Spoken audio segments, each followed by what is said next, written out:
नमस्कार फ्रेंड्स, स्वागत है आप सभी का आपके अपने चैनल नॉलेज सागर पर। मैं हूं अरविंद गुप्ता। इन दिनों हम ऑस्ट्रेलिया से संबंधित सामान्य भूगोल को देख रहे थे और ये शायद अंतिम कड़ी होगी और इसमें जो छूटा हुआ है वो हम आइए देख लेते हैं। सबसे पहले देख लेते हैं ऑस्ट्रेलिया कुछ महत्वपूर्ण पर्वत श्रेणियाँ जो हैं, 2-3 तो मैंने बताई थी लेकिन यहाँ पर और 2-3 हैं। पहली है ब्लू माउंटेन पर्वत श्रेणी।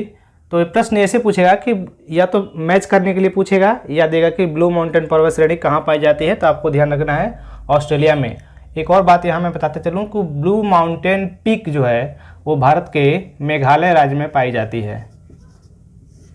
अगला है माउंट ईसा, ये भी ऑस्ट्रेलिया में पाई जाती है, और माउंट ब्राउन ये भी ऑस्ट्रेलिया में, और ब्रोकन हिल ये भी ऑस्ट्रेलिया में। तो ये 4 प्रमुख श्रेणियाँ ऑस्ट्रेलिया में पाई जाती हैं। तो आपको मैच कराने को भी दे देगा या फिर अलग से भी पूछ सकता है, या पूछ सकता है निम्न में से कौन सा सुमेलित नहीं है, तो आप ध्यान रखिएगा। इसके अलावा ऑस्ट्रेलिया में 4 प्रमुख जलधाराएं हैं जो ऑस्ट्रेलिया को पूर्वी, पश्चिमी और दक्षिणी से घेरे हुए एक तरह से है। तो यह एक पश्चिमी ऑस्ट्रेलिया धारा जो एक ठंडी महासागरीय धारा है।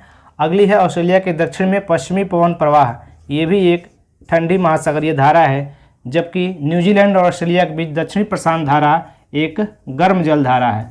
तो गर्म और ठंडी से भी प्रश्न पूछता है। और ये रहा पूर्वी ऑस्ट्रेलिया धारा, ये भी जो है एक गर्म जल धारा है।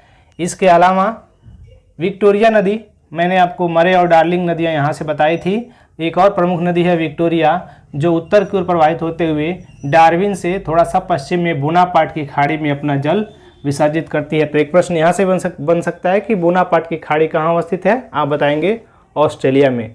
लेक आयर भी हमने पहले बता दिया था।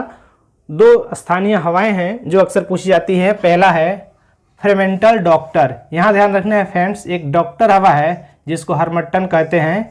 ये अफ्रीका में भी चलती है, जो गिनी के तट पर चलती है, अर्थात अफ्रीका के पश्चिमी भाग में। जब हम अफ्रीका महाद्वीप पढ़ेंगे तो उसमें मैं आपको विस्तार से बताऊंगा, लेकिन यहाँ पे आप ध्यान रखिएगा फ्रेमेंटल डॉक्टर, और एक है ब्रिक फिल्टर। ये 2 ध्यान रखना है कि 2 स्थानीय हवाएं हैं। एक और चीज़ सबसे इम्पोर्टेंट है यहाँ पे, विली विली एक चक्रवात अक्सर मैच करने के लिए दे देता है। कुछ चक्रवातों के नाम दे देगा और मैच करने के लिए पूछेगा कि बताइए कौन से चक्रवात कहाँ आते हैं। तो विली विली एक उष्णकटिबंधीय चक्रवात का उदाहरण है और ये ऑस्ट्रेलिया में आता है। ठीक है फ्रेंड्स, अब आइए देख लेते हैं कि यहाँ की जो प्रमुख फसलें कौन कौन सी है। प्रमुख फसल यहाँ की जो ऑस्ट्रेलिया की है वो है गेहूँ। प्रमुख खनिज के रूप में बक्साइट के लिए बहुत ही ये प्रसिद्ध है, और बक्साइट का जो है वीपा पेनिनसुला, ये बक्साइट उत्पादन के लिए ही जाना जाता है। जबकि रेल मार्ग में सबसे जो लंबी रेल मार्ग है वो सिडनी को पर्थ से जोड़ती है। इसको ग्रेट ऑस्ट्रेलियन रेलवे या ग्रेट ऑस्ट्रेलिया रेल मार्ग कहा जाता है। ये लगभग 3500 किलोमीटर लंबी है। पिछले वीडियो में मैंने बताया था कि ऑस्ट्रेलिया के जो भी शहर हैं वो मोस्टली पूर्वी या दक्षिणी या पश्चिमी छोर पर ही अवस्थित है। तो ऑस्ट्रेलिया के कुछ प्रमुख शहर हैं, आप इसको आसानी से याद कर सकते हैं। BSC, BSc, MA, P, यहाँ पे HD, अर्थात ये ऑस्ट्रेलिया के प्रमुख शहर हैं। BSc, MA, PhD। ब्रिस्बेन है, सिडनी है, और ऑस्ट्रेलिया की राजधानी है कैनबरा।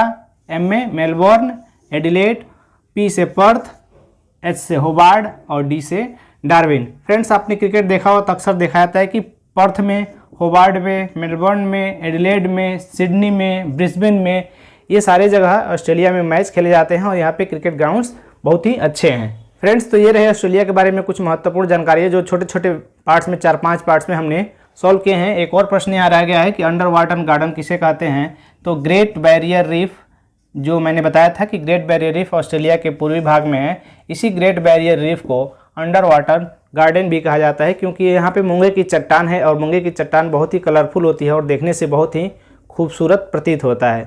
तो thank you friends, thanks for watching. Please subscribe and share my channel knowledge Sagar. Thank you.